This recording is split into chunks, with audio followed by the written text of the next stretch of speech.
क्या सुक्खू सरकार पर फिर कोई संकट आने वाला है? क्या सुक्खू सरकार में अब सिर्फ वफादार है या अब भी कर सकता है कोई बेवफाई? क्या अंदर खाते अब भी पक रही है कोई खिचड़ी? बगावत करने वाले तो कब के चले गए, तो फिर अब कौन है संदेह के घेरे में? इन सवालों के इर्द गिर्द घूम रही है सत्ता में बैठी सुक्खू सरकार, और विडंबना देखिए कि ये सवाल उठाने वाले भी सुक्खू सरकार के अपने ही हैं। अब जब अपने ही अपनों पर उंगलियां उठाने लग जाए तो भला विरोधी कैसे चुप बैठेंगे? अब विरोधी भी चुटकी ले रहे हैं कि कांग्रेस में कौन वफादार है और कौन गद्दार, ये ढूंढने के लिए कांग्रेस की बैठकों में कमेटी बनाने की सिफारिश हो रही है। वफादार और गद्दार का तो पता नहीं, लेकिन हाँ, कांग्रेस द्वारा कार्यकारिणी के गठन से पहले एक समन्वय कमेटी बनाने की बात जरूर सामने आई है। कोऑर्डिनेशन बनाने के लिए कांग्रेस एक कमेटी बनाने जा रही है। हालांकि ये कोई नई बात नहीं है, ऐसे एक्सपेरिमेंट कांग्रेस पहले भी कर चुकी है, लेकिन हर बार की तरह नतीजा सिफर ही रहता है। कांग्रेस में कोऑर्डिनेशन की कमी है या नहीं, इस पर चर्चा करना तो बेफिजूल ही होगा। पहले कम से कम बाहरी तौर पर तो कांग्रेस एकजुट होने का दावा किया करती थी, लेकिन अब तो खुलेआम ऐलान किया जा रहा है कि आपसी खींचतान को कम करने के लिए बाकायदा एक कमेटी का गठन किया जाएगा। जब से नई कार्यकारिणी बनाने की कवायद शुरू हुई है, तब से कांग्रेस की गुटबाजी और अंतर्कलह ने कांग्रेस का काम बिगाड़ा हुआ है। समन्वय बनाने की कोशिश में जुटा अलाकमान भी अब करे तो क्या करे। हॉली लॉज है कि मानता नहीं और सुक्खू है कि मानने देते नहीं।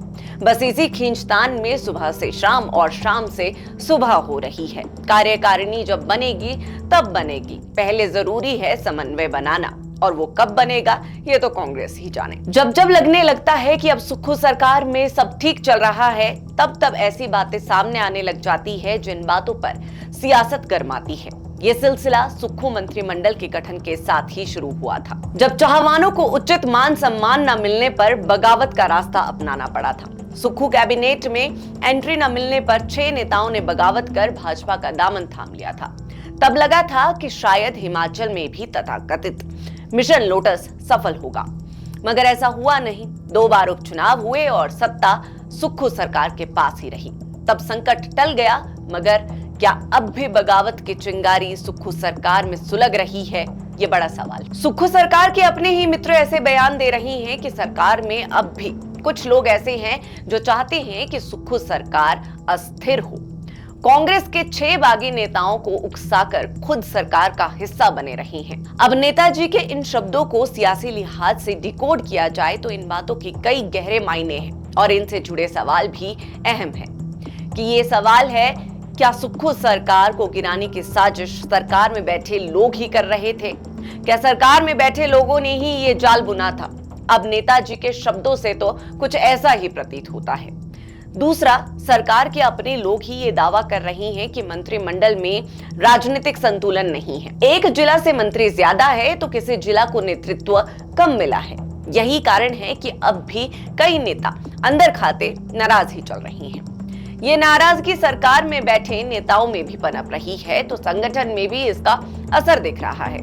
मसला केवल एक है, और वो है सरकार में नजरअंदाज होने का। अब रूठने वालों की कतार इतनी लंबी है कि मनाने वाले भी सोचने को मजबूर हो जाएं कि अब मनाएं तो किस किस को मनाएं। यही कारण है कि कार्यकारिणी के गठन से पहले इतना विचार विमर्श किया जा रहा है। वैसे तो हिमाचल में 15 दिनों में नई कार्यकारिणी के गठन की बात कही गई है, और इस बारे में हाईकमान को अंतिम फैसला लेना है। लेकिन हाईकमान के सामने भी एक अनार और 100 बीमार वाली स्थिति पैदा हो गई है। हाईकमान ये जानता है कि अब जरा सी चूक हुई तो सुक्खू सरकार पर खतरा फिर मंडरा सकता है। इसलिए नाराजगी को नजरअंदाज करना अब भारी पड़ सकता है।